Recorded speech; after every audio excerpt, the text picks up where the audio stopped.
bi taw na tawaat gis nañu dëkk yu bëri déjà Sénégal on peut dire que localité yëpp pratiquement ndox toq na fa mais ba léegi agriculteurs yi paysans yi gisaguñu semence alors que daaw dañ ko teel a séddale ba noppi jox ko armée bi la ñu wax ñu séddale ko yi ni mel alors ren pourquoi mu am lenteur bi mu am nii. waaw xam nga daaw dañ ñëw fii laa toogoon bu ma juumulee maa ngi yow fële la woon effectivement. ne la nañu bàyyi armée bi ñuy joxeloo ay semence loolu du sax rul armée parce que dañ leen jël naan dem nañ ci xawma ban dëkk jël benn conteneur def si ñetti saako engrais def ko ci ngandam conteneur taxaw ubbi ko ces gens-là ont été non de ridicule woo fa benn sous-préfet xaw bu taxaw sol képpeem xam nga dugg ci yoo xam ni kenn xamul la Fatou le problème bu monde rural dafa dépassé affaire engrais problème monde rural balaa nga naan naam ne fa effectivement Fatou problème monde rural c'est d'abord l'eau boo toogee démb dégg naa benn cadre passé bu toog ci plateau naan mbay mi bu baaxul taw bi la parce que ñun taw bi jógewul ci ñun ci yàlla lay jóge loolu boo ko waxee ci plateau mooy mun ngaa démissionner bu fekkee xaar yàlla rek fi des waaw mais démissionner leen ngeen bàyyi ñoog yàlla démissionner leen ngeen bàyyi ñoog yàlla ñun kay dañu foogoon ne yàlla daf ñu booleeg Pastef ak cadre Pastef yi pour que li nga xam ne maanaam yàlla dogal na si ñun ñoom ñu yombalal ñu ko bañ jot ko effectivement mais bu fekkee xaar yàlla dong nga des parce que le problème de l'agriculture Fatou bu la ci kenn nax c'est un problème de maîtrise de l'eau agriculteurs yi dañu amul ndox mu ñu bayee kooku di benn premier problème bi loolu la deuxième problème bi mooy dañu amul moyen financement yi ñu waroon am avec les vraies banques agricoles yi finance agriculture bi moom moo des a àgg ci monde rural bi du ay ñetti saaku engrais ak ñeenti saaku engrais mooy régler problème bi waaye léegi bu fekkee ni yow da nga am problème yooyu ñu seetlu rendement agricole muy ceeb muy arachide muy céréales ay mil ay maïs et cetera. mais Fatou yooyu yëpp dafa chuté yooyu yëpp dafa daanu àgg terre. mais xoolal chiffres yi te chiffre officiel laa la wax boo jëlee par exemple céréales yi. céréales yi boo ko jëlee mooy maanaam boo jëlee mil sorgho maïs 2025 boo leen boolee ñoom ñëpp. tu as 2 044 017 tonnes 2025. 2025 contre 2023-2024 instant yi fii ñoom Macky Sall di nekk. 2023-2024 on a eu 4 151 000 tonnes. 4 millions contre 2025 tey ñu am 2 millions. baisse de combien? Baisse de 48% ñoom seen régime avec kii seen ministre de l'agriculture nga xam ni moom influenceur agricole la. ensuite xoolal nga dem ci arachide gerte. 740 tonnes la ñu am cette année. 740 000 tonnes 740 000 tonnes 2025 ñoom sous Macky Sall 2023-2024 on a eu 1 675 000 tonnes arachide. 2023-2024. soit une baisse de combien? Baisse de 56%. loolu du problème. ensuite nga dem si ñebe bii ñuy wax ni ñoom 2025 ils ont eu 97 000 tonnes. 97 010 et cetera tonnes. Sous Macky Sall on a eu 230 000 tonnes. Wow. Soit une baisse de 56%. différence bi bari na.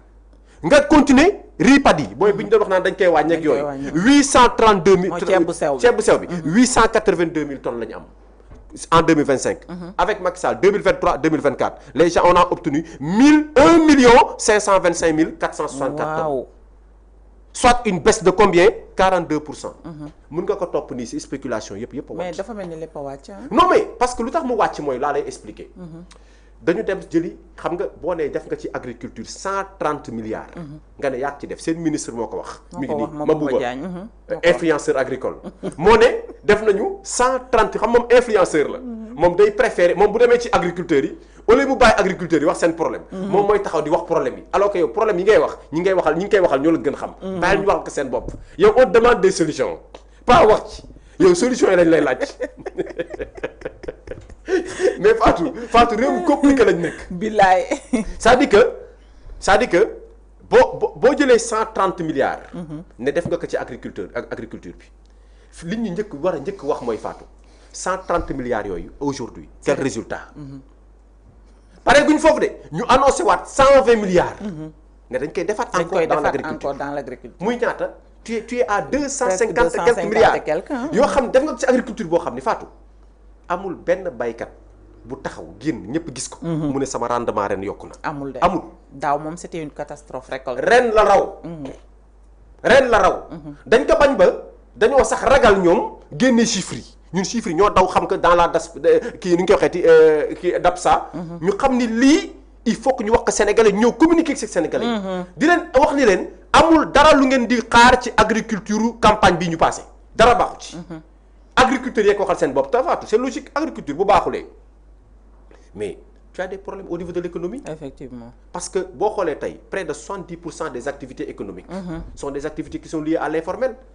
te boo xoolee le monde agricole la plupart de la population sénégalaise presque 60% de la population sénégalaise. vit dans le milieu rural ay agriculteurs lañu.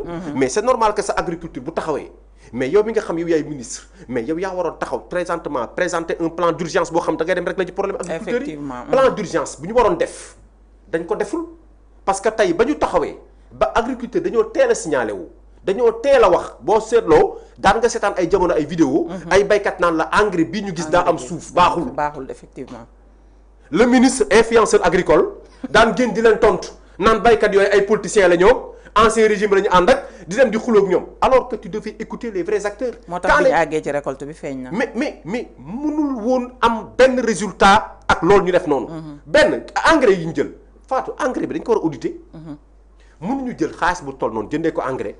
ba pare on se retrouve avec benn engrais boo xam ne ñëpp xam nañ ne qualité bi baaxul. effectivement ana les services yi nga xam ñoom ñooy certifier ça. doy na waar de. kon Sénégal ñun nekk nañ ci dëkk boo xam ne toll na foo xam ne yow ñun capable nañ jëndal loo xam ne baaxul ba pare ñu consommer ko. kon tey mën nañu indil fii lekk boo xam ne kon baaxul. où sont les services qui doivent assurer certifier la qualité de l'engrais qu'on doit utiliser dans le secteur agricole. mais c'est-à-dire que un pays mënul dox. tant que service yi ko yore mais def ñu seen liggéey correctement. parce que nee naa la agriculture dafa complexe. agriculture comme ni ñu koy waxee du rek engrais. agriculture ay technicien la ay ingénieur la. agriculture ay compétence la. dafa nekk yoo xam ne ñi nga xam ne ñoom ñooy ànd ak agriculteurs yi. dañ leen war a accompagner du début à la fin. lépp concertation la war a nekk lépp waxtaan la war a nekk. il ne s'agit pas pour un ministre jóge fële. indi ay éléments am bëgg ko forcer agriculteur te agriculture c'est-à-dire que boo xoolee Mabou Diagne ak agriculteurs yi bokkuñu sax vision ñoom ci agriculture day wax jaar ne agriculteurs yi wax jaar ne. toujours wax yi dafay boo seetloo dafay waroo. waaw mais loolu du ñu jël ay mesures. parce que nag mënoo am dëkk boo xam ne économiquement di nga am embelli wala di nga am résultat wala di nga am maanaam croissance. bu fekkee ni sa agriculture dafa taxaw. effectivement croissance mënu fee am. parce que li ngay dundee ñoom ñoo ko wax ñoom ñoo ne ni dañu bëgg économie bu endogène. dañu bëgg a bay dundee mais kañ ngay bay dundee bu fekkee ni agriculteur bii bay saa yu defee rendement am chaque année day gën di baisser. yow actuellement li ngay bay Dakar rek bu ko lekkee mu jeex. nan c'est-à-dire que Dakar kese lii ma gis nii ay 700 et quelques mille tonnes nag yu kenn xamul. Dakar kese boo ko fi defoon 2 mois. population Dakar consommé ko. nan la ko 18 millions de Sénégalais yow tu as une population qui grandit tu as une population boo xam de plus en plus mi ngi gën a yokk dëkk yi di gën di màgg. besoins alimentaires yi di gën di croître. mais nan nga ko mën a accompagner ak une agriculture boo xam ni même système chaque année ñu dem joxe semence joxe ay engrais taxaw naan engrais bi ma joxee baax na alors que yow boo ko joxee agriculteur bi nga ko jox moom xam na ni ki koy joxe. moom ci boppam amul capacité certifiée ba xam semence yi baax nag baaxul. da ngay yeew rek jox ko léegi waa ji def ko toolam yàqu. ay rendement mu perte ay banques yi mu waraloon war leen fay remboursement yi war a def ci banques yi dootu mën a respecter remboursement yi. ay problème fekk ko gerte gi mu war a jaay mënu ko jaayee prix bu baax. waaw mais bu à partir de ce moment doo indil problème agriculteurs yi. mais loolu moo waral actuellement nga sentir dëkk bi metti parce que mbay mi bu doxulee. immédiatement le monde rural day am problème pour dund correctement. tey bul fàtte ni aussi dafa am leneen lu ñu laalaat dans le monde rural bu feeñaat aussi ci agriculture bi. mooy les bourses de sécurité familiale dañ koo dagg. te loolu tamit boo ko daggee baykat bi la mu daan am di ko jëfandikoo en attendant muy ñorle ak perte yi muy am muy mën di dund parce que bourse sociale da daan ñëw di ko dimbale ak di ko xettali. bu fekkee toll nañ ci période de soudure bourse sociale boobu da nga koo dindi. naan ay da nga koy auditer ci seen. ñàkk yërmande ak ci seen ñàkk xoolal Fatou plus de 500 et quelques mille familles.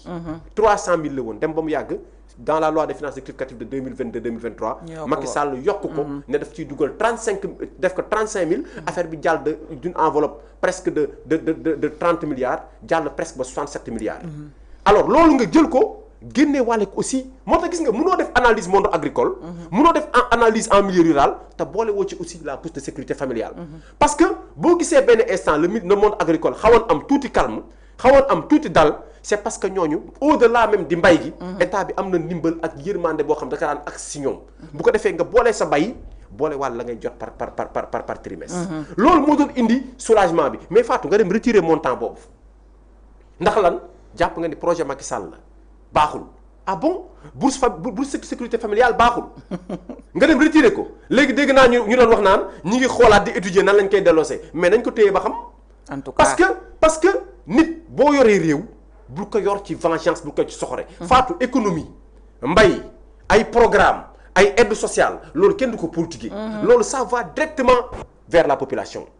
yow xaalis c'est-à-dire que yow ndam la war a doon si yow nga wane ni kii la mu mënoon man mën naa lu ko ëpp da nga war a yokk mais waraloo wàññi. ñuy wax nag waxuma la wàññi mais nga couper ko. loolu aussi dafa tax campagne agricole bi metti parce que baykat yoratuñu lu ñu téye seen kër yi loolu dafa indiwaale lu ko metti moo tax gars yi bu ñu analyser affaire agriculture nañ ci boole analyser waat bourse de sécurité familiale bi c'est important munoo wax agriculture te doo ko ci boole munoo wax agriculture te doo ko ci boole monde rural bi ñoo si doon gën a bénéficier mais la plupart des boursiers des bénéficiaires ils sont dans le monde rural parce que booy xool sax ñoo doon cible bi léegi Fatou leneen li ma siy bëgg a yokk mooy ci wàllu mbay gi mooy maanaam ministère de l'agriculture nañu xool nuñ fa wutee keneen tekk fa moi non je te dis en toute franchise xam nga lu tax parce que bu ñu la joxee secteur Fatou nga lajj ñaari campagne agricole ñetteel ba da ngay lajj parce que xam nga tax ngay lajj parce que yàq na ngeen seqal war a liggéey ak ñoom bokkatoo leen vision àndatoo leen si politique te gis nga Fatou politique c'est à la base gis nga affaire bi du sa bureau fii Dakar ñi ngay defal dafa war a am ñoom ñi nga xam ne ñoom nga koy defal dañ lay suivre baykat nekkul koo xam ne maanaam dafay topp état déedéet état bi moo war a topp baykat bi effectivement c'est-à-dire que ñoom seen liggéey yow mën nga yor état mais mënoo leen gën a xam seen liggéey ñoom mënoo leen gën a xam ñoom li ñu soxla ak mënoo leen gën a xam seen ay problème te Mabouba Diagne quand je le regarde j'ai comme l'impression que ni jàpp na ni état bi moo war a yóbbu baykat bi ci plan bi ñu bëgg mais non du contraire bi baykat bi moo war a yóbbu état bi si bay bi ñu bëgg ñoom baykat yi ñoo xam li ñu bëgg bay waaye gannaaw nag seen diggante ñoom ñaar ñay bay ak ki nga xam ne moo yilif baykat yi ñoom ñaar jàpp nga ni ñoom ñaar depuis ba ñu àndee résultat mënul am rendement mënul am économiquement Sénégal mënatul compter ci agriculture te ñoom jàpp nañ ne on a le meilleur ministre de l'agriculture loolu la ñu waxoon. Diomaye fii la taxaw naan Mabouba Diagne man jour conseil des ministres laa gis pour la première fois. Ousmane Sonko koy indi ñu jàpp ni c'était le meilleur profil nañu xool profil boobu nu ñu wutaatee keneen. nu mu gënee gaaw. mu nekk nag koo xam ni il sera plus proche des agriculteurs. il faut ñu wut koo xam ni il sera plus proche des agriculteurs. maanaam koo xam ni moom métier mbay. nekk na loo xam ni domaine d'activité am la te am na ci ay certification def na ko mën na ko xam na ko parce que en réalité lii ma gis nii dafay gën a yàq mbay mi. alors Djiby diggante Mabouba Diagne ak agriculteurs yi dafay mel ni diggante Alioune Sall ak la presse. parce que daanaka jegewul ñi nga xam ne ñoo nekk ci milieu